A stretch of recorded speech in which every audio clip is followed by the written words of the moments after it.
Hi everybody, my name is Warren Eagles. I'm a freelance colourist here in Australia. A little bit of background about myself. I started working in photography back in London about 25 years ago, then worked in film cutting rooms. I worked as a gopher in a video post house, big music video commercials house in Soho. I always wanted to be a film director, and though I like being a projectionist and I like working in film cutting rooms, I wasn't quite getting there. So I went to be a gopher and made teas and drinks and things, worked my way up, did some editing. Chance came to do colour grading. Because I'd worked in film before, I liked it. And I liked the idea of handling film, and I thought, well, I can still be a director. We'll just do this for a little while.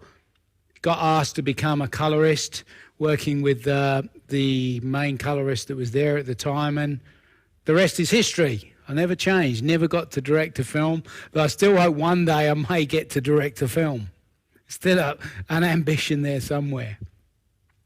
What do I do now? So now what I do, I have Da Vinci set up in Brisbane, Australia. Probably half my stuff is sort of remote stuff. People are sending me drives. We're starting to explore remote grading, something we're going to look at in this class. Clients come to me, or I just freelance. I'm a freelance colorist, so I go and sit down. This is your setup. This is your shop. It could be big, could be small, could be in an agency, could be a bit on set, maybe advising on a movie. What genre do I work in? I work on anything. I think the time when a colorist just did ads or just did features is pretty much gone. Now it's all color correction. There's so much more material now being color corrected than ever before by so many more people. But there's so much out there. When I started, we never would have graded anything like reality. There wasn't any. There was no web to grade. Music videos got graded in commercials and features. Documentaries, if they had money. Editors did a lot more. Editors did what they could. It wasn't a real grade. They didn't have the tools. Now we have this software, DaVinci Resolve 11, that was $300,000 when I started using it in 2005. Huge 4 Linux systems, a couple of days to set the thing up, very complicated. Soon lost real time. You can now more or less get for free here. So this has opened it up to a lot of people, hence the fact I'm even making these classes and you're watching them. Welcome back, anybody who's watched my classes before or anybody who's been in my classroom classes. That leads me on to the rest of the time I do. I do things like this, which I enjoy. I'm also co-founder of the ICA, International Colorist Academy, where we run classroom training. So we sit down and we all work through a topic, similar to what we're going to be doing in these classes, but obviously we do those over 2 or 3 days. So everything is a lot longer and you get a lot of time to play, and I'll give you feedback. Now I'm going to take what I've garnered over these 8 years using Resolve and some of the things I've liked and I've learned through training, through talking to people. Again, 5 hours of training. These lessons will be no more than 30 minutes. Some might be a bit under. That gives you time not to get too bored, hopefully, with a lesson. It'll give you time to either look at it all first, then go back and pick things off. Use them how you like. Somebody once described it's like having Warren in my pocket, which I found was a little bit scary, but that's how he liked to put it. So he would just pull out a lesson and go, right, I need to freshen up on tracking. How did we do it? And he'd bring it out on his laptop, look at it and go, good. It's always there to refer to. Now, we won't cover everything. I'll be the first to admit I don't know everything about this software. All right? I've come from a color correcting background, not an editing background. So obviously going to be more focused on the creative.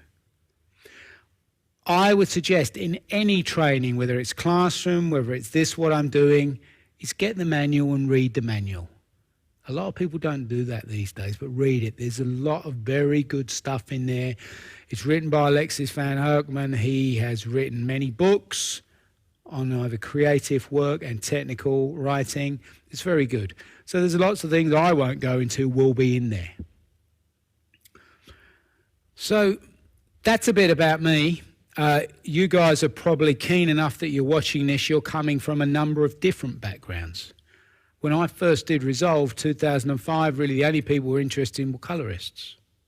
There wasn't really any DITs then. Now we have DITs or on-set colorists. Editors are starting to grade.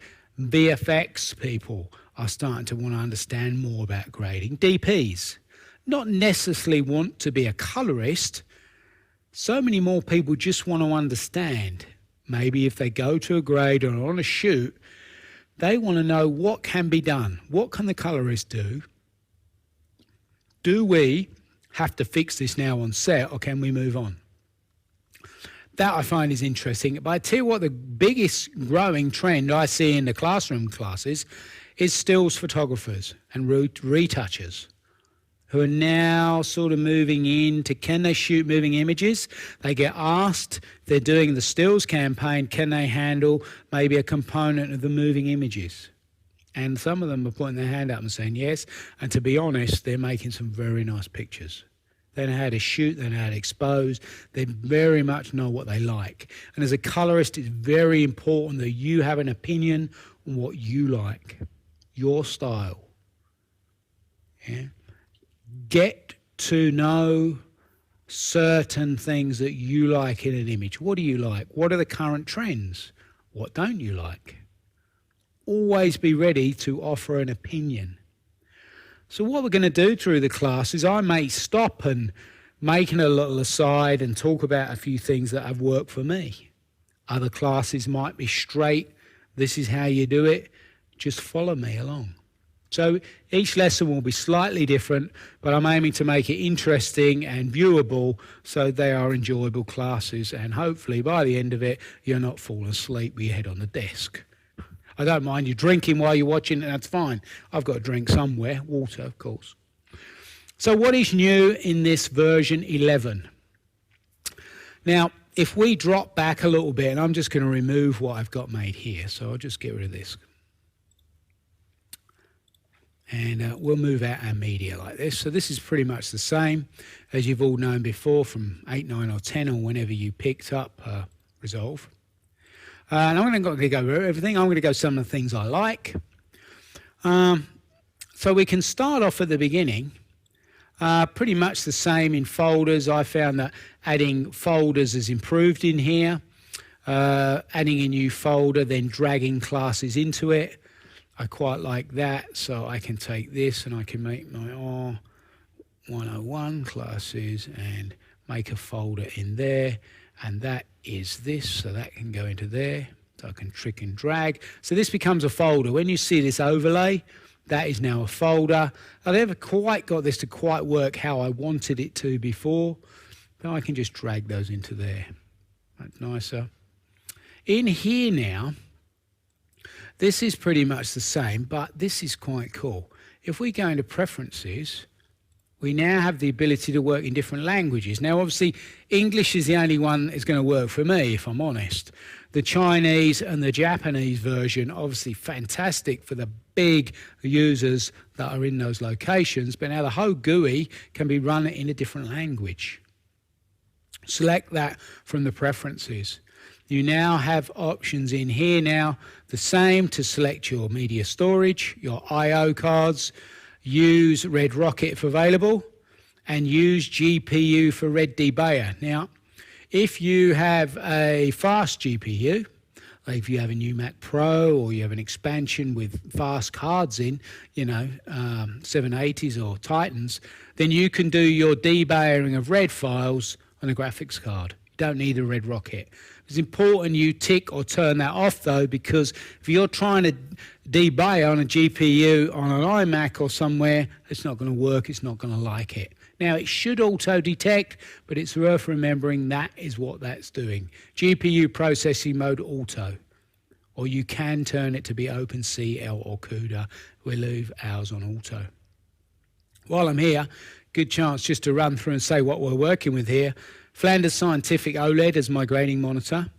I've got two GUIs. Mainly that will be the scopes. We can put resolve onto 2 GUIs now. That's a simple thing to do, and we will talk about, but mainly I'll be focused on 1 GUI, so it makes it a lot easier for you to follow the training.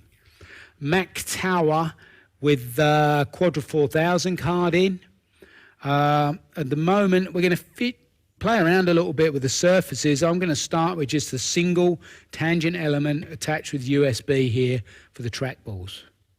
Keyboard and mouse, Sapphire plugins. So pretty simple system. New feature here, I can click this icon, which is a clone tool.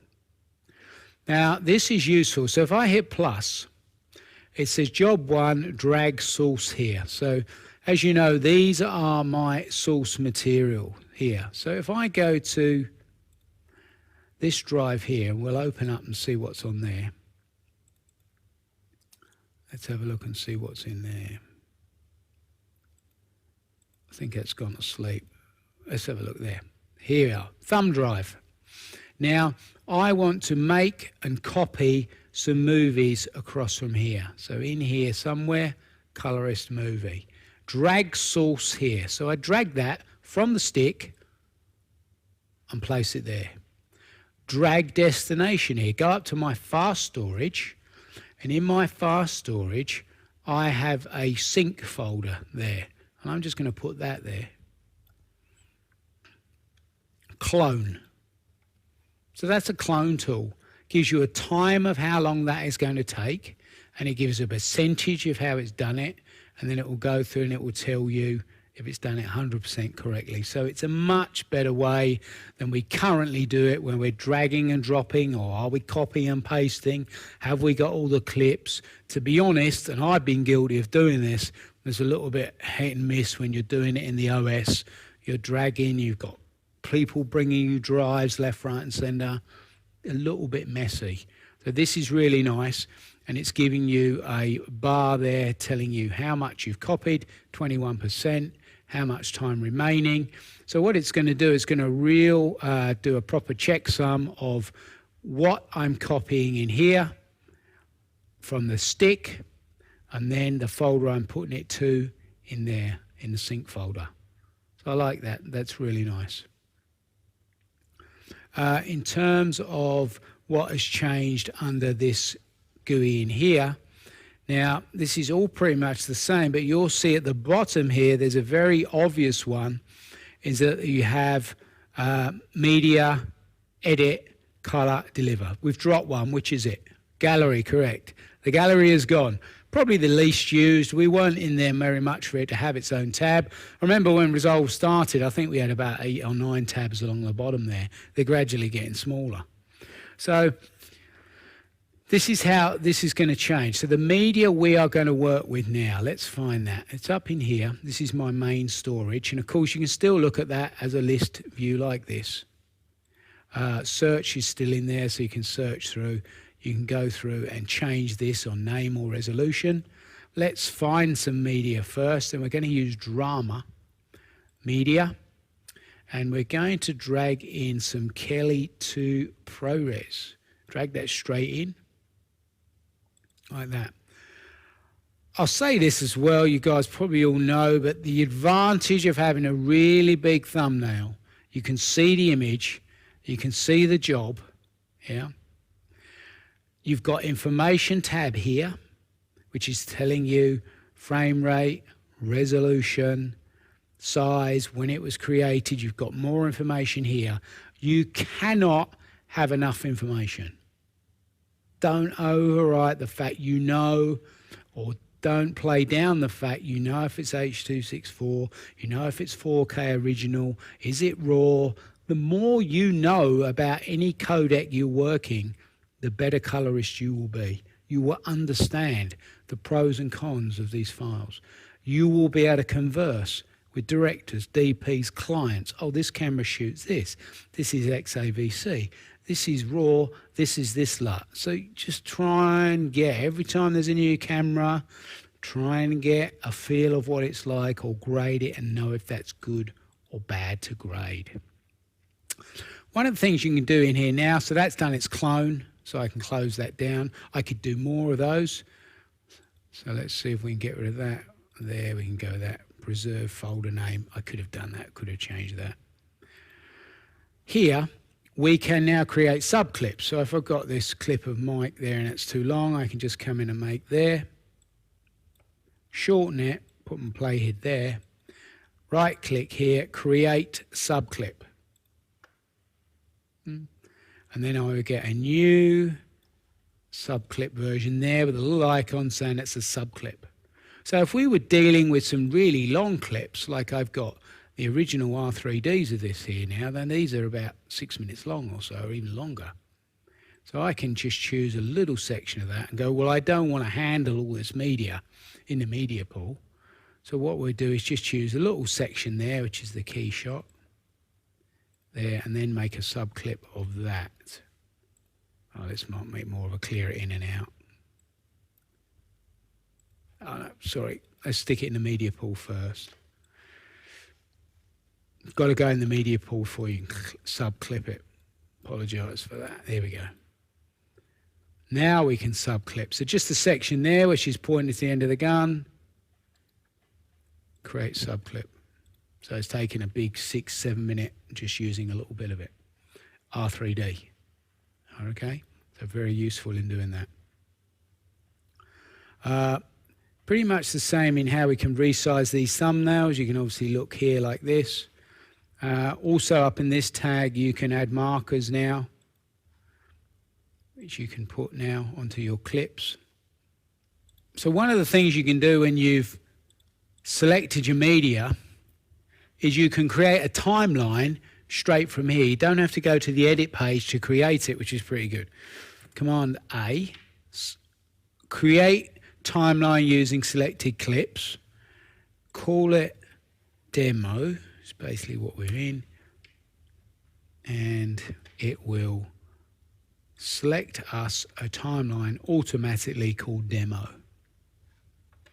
There's quite a number of new things in here. We'll go through this more in depth when we do our lesson on editing and conforming and things. Just a couple of the things that I like that people have obviously brought to my attention. I mean, I don't do much editing, but if we take this shot here and I just slip that way, slip this way, then I bring them together. I can now select that cut point, and now I've got OpenFX plugins. In this case, we've got Sapphire, and I can put a Sapphire dissolve flash bulbs onto that transition.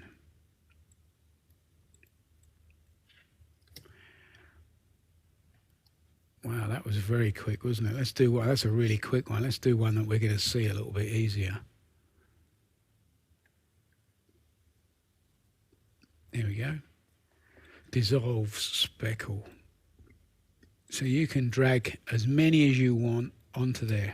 Now I know a lot of the reality guys who may be cutting things in Avid and using transitions all the time on cut points, they're really liking this sort of thing. I'll close that gap up there. You can also use your, let's just shorten this off. We'll make this and slam that to make a little transition there.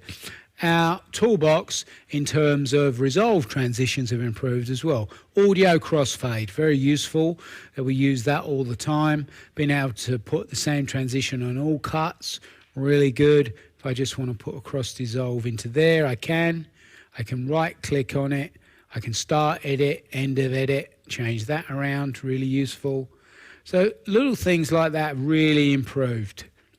I think it's heavily influenced by Final Cut 7. I did cut in there a little bit, and there's some very similar things that I can see. Go there, hit my X key, mark up that gap, bring another shot into here like this, and just mark an in point. And then we can just drag that over there and overwrite into that gap. Fills in that gap. Not enough media, won't change the edit. I just need to fit more in there. I could undo that, or I could take that and say, let's fit to fill. And that would obviously put a time, speed rate time in there. More of that later. What about the color page, I hear you say? Let's go there. Doesn't look too different. First off, you will see that the GUI here is in the middle. I could immediately turn that to two screens. View, enable dual screen mode. I'm now getting all of my media, so obviously useful for editing. My media folder and media pool would be here, and my other clip management scopes viewer is here. How that works in the color page is this looks pretty much the same, and then you have your scopes and your keyframing here plus your gallery there. I worked with it for 2 weeks like this on a few jobs, but I did find I was doing a lot of this basically because I always wanted my grading monitor in the middle. I think from a colorist, if you wanted two screens, you definitely need to work it on probably on the sides. You're just doing that with your head. And then a lot of the time, obviously, if you're using panels, you're not looking so much at that. You're using your panel and you're just working with your grading monitor like this. For editing, certainly editors, two GUI monitors, grading monitor to the side, or move them around between doing edit and grading. Real advantage, something I think the guys had to do, and I think is a good move. We're not going to use that for now, though. We're going to go back to one single monitor. Something you will notice, you have a new icon here. That takes away that gallery. If you don't want to use it all the time, it's this guy. If you do and you want to expand it, that's this guy. He will expand up your gallery and that will work the same as before. Stills, Power Grade. Power Grade Lib is a bit improved, that's better. So we can choose to look at that or not. We'll take that down for the time being. We'll look at this. What's new with the node? There are some new things. If I do a primary grade here, we can see we have a little icon there representing that. If we make a shape, there, we can see we now have a shape icon. And if we do a track, what do you think we're going to get? A track icon. So it's pretty clean, it's quite nice. Certainly better in understanding. To disable, still the same. This guy here disables everything, so that will turn off. That can catch you out. We'll look at more of that when I populated my timeline, but that just bypasses all grades. You can miss it. Down into here, let's just turn this back here, this little guy. What have we got that's new here? We have a new color match tool, which we'll talk about when we do primary grades. Really useful for matching off color charts. New raw camera defaults, lift, gamma, gain, contrast, and some more things here when using the Blackmagic camera. Some more raw controls. I like those. I've played with them a little bit. Definitely some advantages in there. In terms of the keyer, there's some new keying tools in here. You now get the ability to not only do lift, gamma, gain or key in RGB, you have the ability to denoise the clip slightly, which does work really well. And you have the ability to fill in the white holes of a clip there. So that's just helping with his hair, and the black as well. So white and black, where you can just fill in those little pinpricks that cause you problems in a key. Still playing around with this, but my initial feelings, and obviously having doing the training, I find myself using the same material to key over and over again, because great shots, they're always good for training, and some of them definitely keying better. Even the tracker, sometimes I look at it and think it seems to be tracking better. It's funny. That's the same. Find the same things in here. One thing I quite like in group grading, so if I select these now, I can add them to a group, create new group, call it Mike, like that. And then within that group, we get this, so we can grade in the group. So I just do a quick grade like this. But then you can go group, pre-clip or clip. So if I go to clip, now I'm only going to be using just that one clip, right, which we've done. So I can go to this clip, we're in clip, and I can make that one magenta. green, magenta, but they are in a group. So now I can take them to a group. Pre-clip will go post-clip, so we'll go after that grade, and we will add a little vignette. We'll turn that on. Just pull this, just for example, just so you can see, invert it, and then just drop the grade down like that. And you can see that's happening on all of them. But if I wanted to go to this shot and then do a clip grade there, I can still do that. Instead of that being green magenta, that can be warmer. So you got the best of both worlds here, because that was a bit frustrating before. You can keep them in a group but grade them individually, and you can do them pre-group or post-group. And timeline now means track mode, which was there before. Grade everything, they've called it timeline, because track confused the people who thought they were tracking. Understandable, understandable. So that's new into there. What I also like is a render cache mode. So if we slow down a shot, and let's see whether we can do something like this by speeding this shot up. So let's change the speed of this clip. Let's go to 400%. I think it might go way too small. Let's have a look. Take one more zero out of that guy. There. Change that. Let's close that gap up as well now.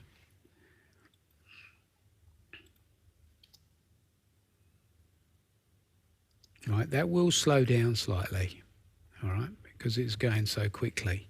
What we can choose to do is to render cache clip. Let's just put a grade on it because we know that's the one, like that. And we'll put a blur on it as well. So we'll put a little shape and just add a little window, like that. And we'll blur inside of that. This is typically going to slow things down for us, isn't it? It would do. And we're still going real time. So let's do a little bit more to see whether we can slow this guy down. Let's add another node. So use your shortcut here. Serial node and a circle power window. Pop that there. Move that up there and maybe put a different color in it, like that. Quick shortcut when you're doing these sort of tests, if you just grab still here, like that, what you can do is just drag that to there.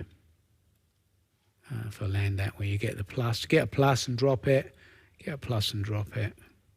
That should have slowed that down now.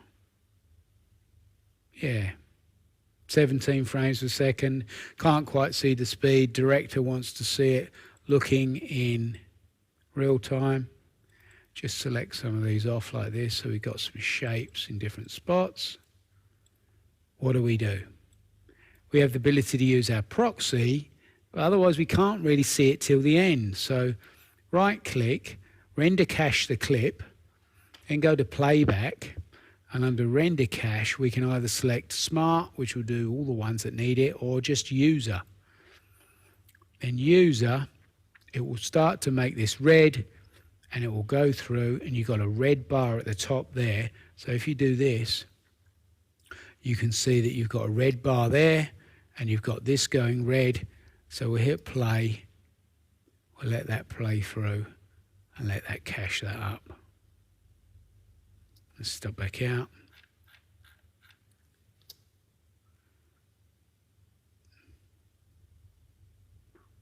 Doesn't play real time. That was probably the limitation of my storage, so that's my disclaimer for that one. But that's how that works anyway. So smart render, there it goes. It's gone blue. Does work, 24 frames. Just needed a bit more time to do that. I like that feature, that's pretty cool. And you can choose to do that in stop. Still wants to keep going. There we go.